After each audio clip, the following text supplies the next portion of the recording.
जय श्री कृष्ण। कैसे हो सभी? आशा करती हूँ आप सभी आनंद में होंगे, मस्त होंगे और व्यस्त भी होंगे। होली के विषय में बात करेंगे आज। देखिए, अभी ना 24 फरवरी से होलाष्टक पड़ेंगे। होली के 8 दिन पहले होलाष्टक पड़ता है। होलाष्टक में जो शुभ कार्य है वो नहीं करने चाहिए, ऐसा मानते हैं। क्यों? क्योंकि इन दिनों में जो ग्रह की व्यवस्था है वो बहुत सारे उग्र होते हैं। तो उग्र ग्रह हमारे शुभ कार्यों में अशांति और रुकावट ला सकते हैं। इसीलिए इन दिनों में होली के आगे 8 दिनों में होलाष्टक के दिनों में शुभ कार्य नहीं करने चाहिए, वर्जित है। भावनाओं की ओर से देखा जाए तो प्रहलाद को बहुत अपनी भक्ति की कसौटी देनी पड़ रही थी। और वो लास्ट दिन थे जब मतलब भक्ति की कसौटी होते होते भगवान का प्राकट्य होने वाला है। तो जब भी अंत के दिन होते हैं तब ज्यादा परेशानियों और ज्यादा मुसीबतों का सामना करना पड़ता है। मतलब कहते हैं ना, किनारे पे नाव आ जाती है तो बहुत सारी तकलीफें पड़ती है और एकदम से बहुत तकलीफ में से, बहुत नेगेटिविटी में से एक प्रकाश का पुंज पैदा होता है और भगवान का प्राकट्य होता है। तो अंतिम दिनों में प्रहलाद को बहुत सारी कसौटियों से गुजरना पड़ रहा था। जैसे पहाड़ से गिरा देना, ऐसे अग्नि के पास ऐसे खंभे से, मतलब बहुत सारी तकलीफें पड़ रही थी। प्रहलाद को मारना, ताड़ना, पीटना, ये सब हो रहा था। तो इन दिनों में जब भी भक्तों को तकलीफ पड़ रही थी तभी और प्रहलाद ने अपनी भक्ति नहीं छोड़ी थी। तो इन दिनों में हमारा मन ही नहीं लगे कि हम अच्छा कोई कार्य करें, शुभ कार्य करें। तो ये एक बात हो गई। और होली पड़ रही है। अब होली के बारे में विचार करें तो बहुत सारा कंफ्यूजन है कि होली का दहन कब करें। होली पड़ती है फाल्गुन मास की पूर्णिमा के दिन हर बार। तो इस बार फाल्गुन मास की पूर्णिमा आती है 2 मार्च को और 3 मार्च को, 2 दिन आती है। तो 2 मार्च को शाम को 5:55 से लेकर के 3 मार्च को शाम को 5:07 तक की पूर्णिमा रहेगी। अभी 2 तारीख को पूर्णिमा माने कि 3 तारीख को माने, ये प्रश्न हो गया। तो 2 तारीख को पूर्णिमा इसीलिए मानते हैं क्योंकि जो कोई त्योहार होते हैं चंद्र के रिलेटेड होते हैं और कोई त्योहार सूर्य के रिलेटेड होते हैं। तो जो सूर्य के रिलेटेड होते हैं उनको सुबह का माना जाता है और जब जो चंद्र के रिलेटेड त्योहार होता है, मतलब चंद्र व्यापक त्योहार होते हैं, वो चंद्र को ध्यान में रख के मनाया जाता है। तो पूर्णिमा है वो चंद्र का त्योहार है। तो हमें चंद्र कब मिल रहा है? 2 तारीख को शाम को चंद्र मिल रहा है। 3 तारीख को जो शाम को तो चंद्र मिलेगा नहीं, क्योंकि जो 3 तारीख को शाम को तो प्रतिपदा का चंद्र होगा। तो पूर्णिमा का चंद्र तो 2 तारीख को ही है। तो उस हिसाब से हम जाएं तो पूर्णिमा हमें 2 तारीख को मनानी चाहिए। अब ये बात हो गई क्लियर कि पूर्णिमा कब मनाए, लेकिन होली का दहन कैसे करें, क्योंकि उसी तारीख उसी समय पे जब पूर्णिमा पड़ रही है, पूर्णिमा शुरू हो रही है 5:55 को, तभी से भद्रा का समय भी शुरू हो रहा है। भद्रा भी आ जाएगी, भद्रा व्याप्त समय है वो।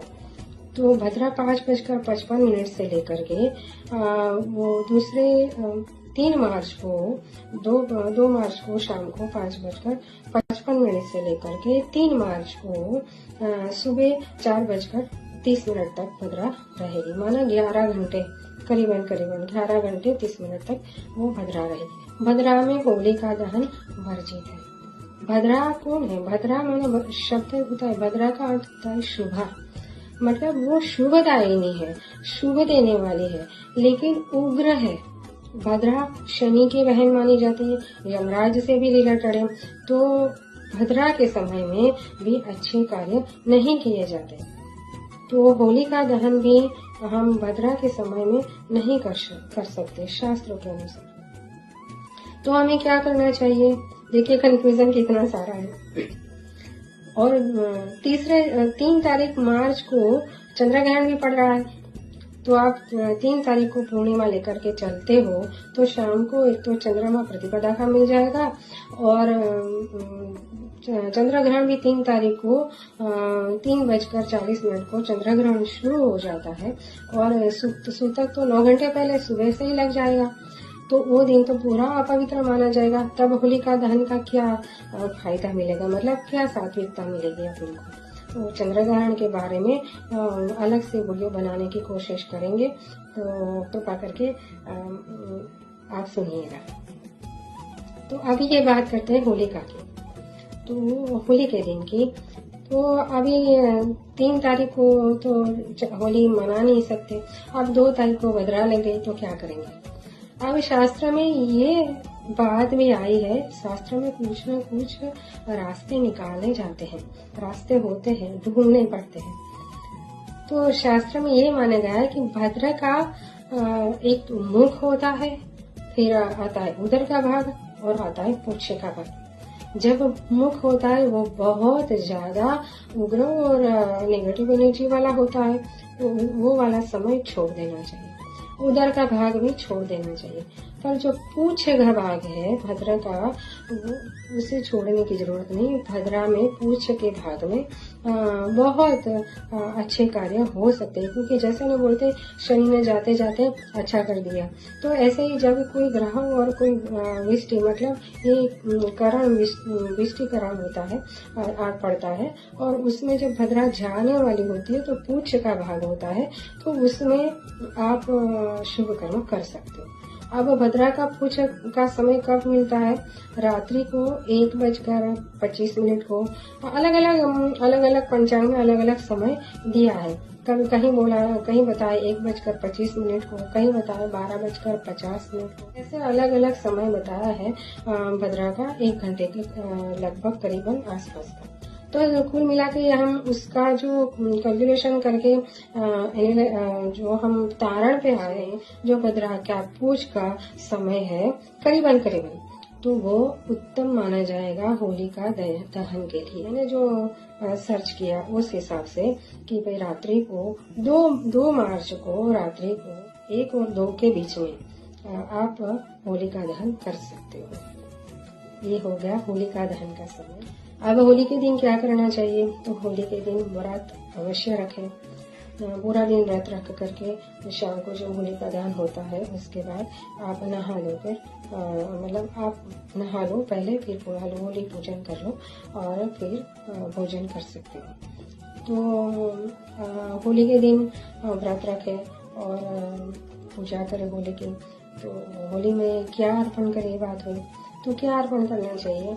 आप होली में सरसों के बीज और काले तिल अवश्य अर्पण करें, उससे नेगेटिविटी जाती है।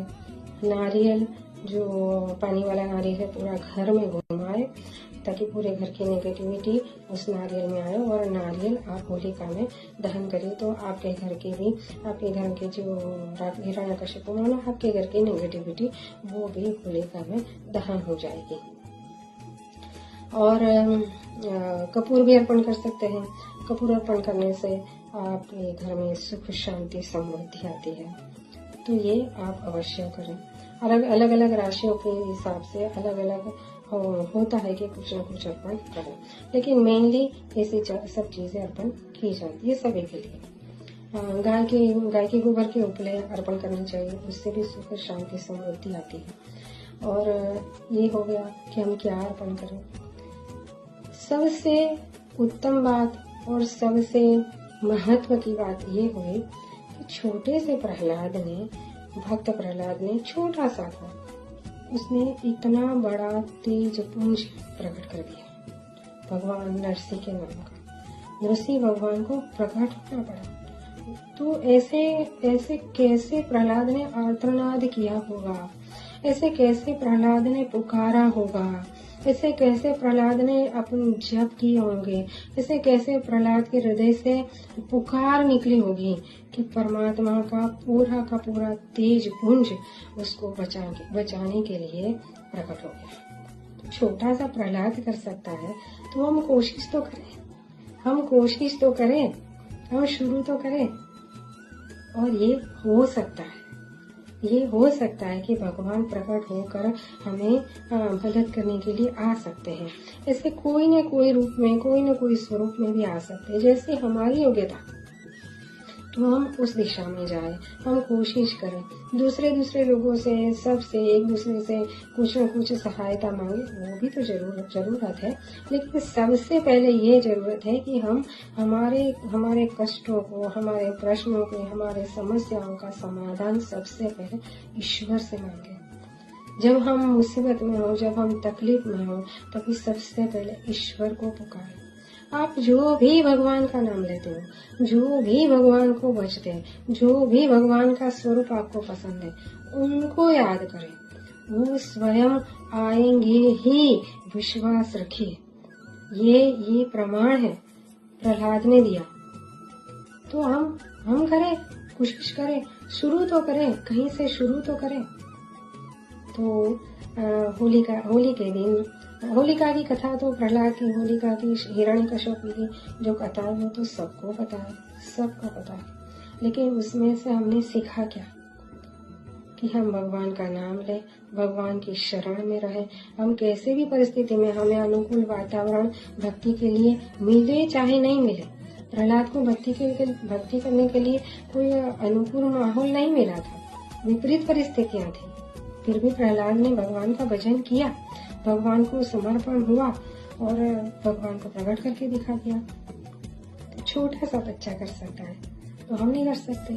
शुरू तो करें। और दूसरी बात ये है कि हम ऐसा मानते हैं कि जब भी होली प्रकट होगी, मतलब होली प्रहलाद जब हुआ, होली का दिन आया था, अब हम उसकी बरसगांठ मना रहे। मतलब वो जो प्रहलाद की जो भक्ति है, ये जो ऋषि भगवान का प्रकट है, वो भूतकाल में हो गया और हम अभी उस परिस्थिति को, उस जो घटना बनी है, जो अच्छी घटना बनी है, उसको हम याद कर रहे हैं, उसकी याद में हम होली मना रहे हैं, ऐसा हम सोच रहे हैं। वो थोड़ा सा गलत है।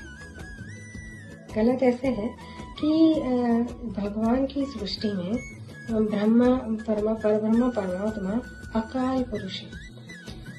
अकाल पुरुष परमात्मा में कोई काल नहीं है।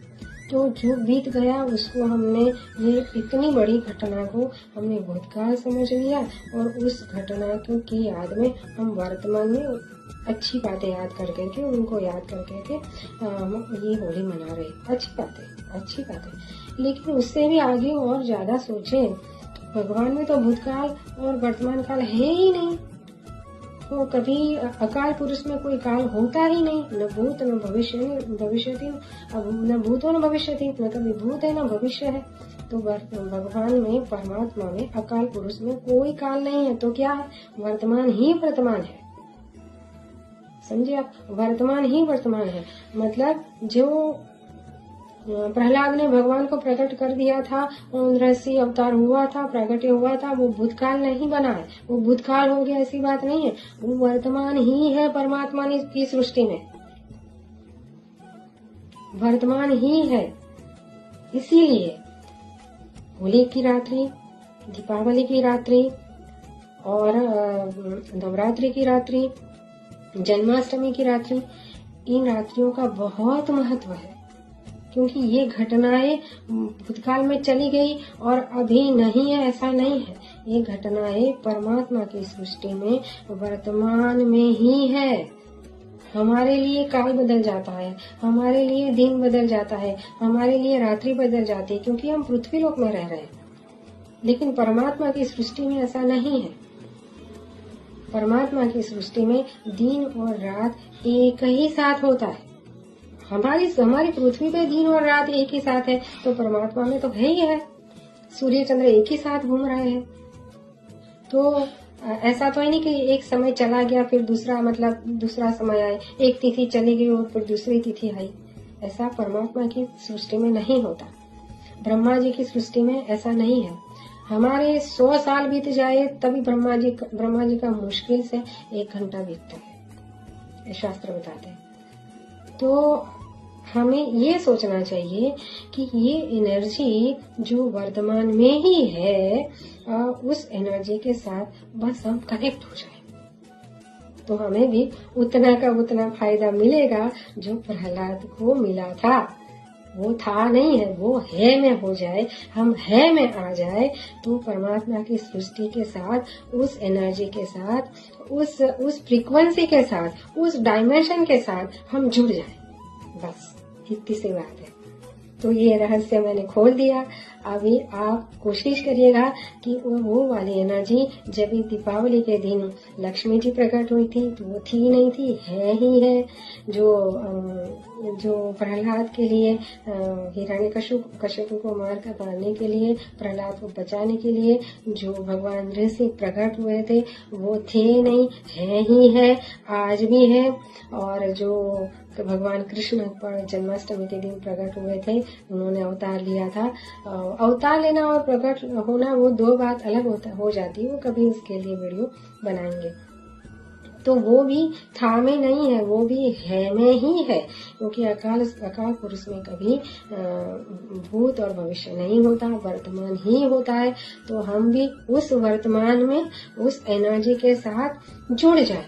देखिए, जगह कम होती है कहीं जगह पे, तो ऐसा कमरे में किसी को आना होता है तो लाइन में खड़ा कर दिया जाता है कि 1 बाय 1 अंदर जा सकते हो, क्योंकि वहां पे जाने की जगह कम है। और फिर कमरा खाली हो जाएगा, फिर वो आगे जो बैठ गए वो निकल जाएगा, उसके बाद तुम्हारी बारी आएगी। ऐसा जब जगह कम होती है तब ऐसी व्यवस्था हमारे यहाँ, हमारी पृथ्वी पे की जाती है, सब जगह है ना, होता है ना ऐसा। लेकिन परमात्मा की सृष्टि में, अकाल में बहुत विशालता है, बहुत विशालता है। वहाँ कोई काल ही नहीं है। तो ऐसा नहीं है कि एक तिथि चली गई फिर दूसरी तिथि आएगी, एक साल चला गया फिर दूसरा साल आएगा, ऐसा नहीं होता। हमारी सृष्टि में, पृथ्वी में ऐसा होता है, क्योंकि यहाँ पे काल की कमी है, इसलिए। तो परमात्मा की सृष्टि में सारी तिथियां, सारे साल, सारा समय जैसे का जैसा पहले था, अभी है और आगे भी रहने वाला है, क्योंकि परमात्मा पहले थे, अभी भी है और आगे भी रहेंगे। मतलब परमात्मा है में है, वर्तमान में है, ईश्वर हमेशा है, था और रहेगा। समझने के लिए बोल रही हूँ। बाकी परमात्मा की सृष्टि में परमात्मा है ही है, कभी था में और होंगे में नहीं होते ईश्वर। तो ये रहस्य को समझ लीजिए, आत्मसात कर लीजिए और उस एनर्जी को, जो परमात्मा की वर्तमान जो परिस्थिति, वर्तमान की का जो तेज पुंज है, उस तेज पुंज के साथ आप जुड़ जाइए, आप उनके साथ कनेक्ट कर लीजिए। उस पावर को, उस एनर्जी के साथ आप अपनी एनर्जी को चैनलाइज कर लीजिए, उस इंटेंसिटी तक आप पहुंच जाइए। आप देखना, एनर्जी अपने आप कनेक्ट हो जाती है। आप कोशिश करिए, अच्छे बनिए, अच्छे विचार करिए, प्रेजेंट में रहिए, वर्तमान में रहिए, मन को साफ सुथरा रखिए, सबके लिए अच्छी भावना रखिए, तो एनर्जी अपने आप जुड़ जाती है, ऐसे खास दिनों में तो खास करके। तो ये सब रहस्य की बात खुल गई, तो आप जरूर लाभ लीजिएगा और कोशिश करिएगा कि आप ईश्वर के साथ जुड़ जाए। परमात्मा में बहुत बहुत बहुत बहुत आपको जो चाहिए मिलेगा। आप परमात्मा के साथ जोड़कर तो देखिए, उस एनर्जी के साथ कनेक्ट होकर तो देखिए, आपको बहुत आनंद आएगा और आप मुझे बहुत आशीर्वाद करोगे, मुझे विश्वास है। धन्यवाद, आपने मुझे सुना। बहुत खुश रहिए, बहुत आनंद में रहिए और हमेशा ईश्वर में रहिए। जय श्री कृष्ण, जय माता जी।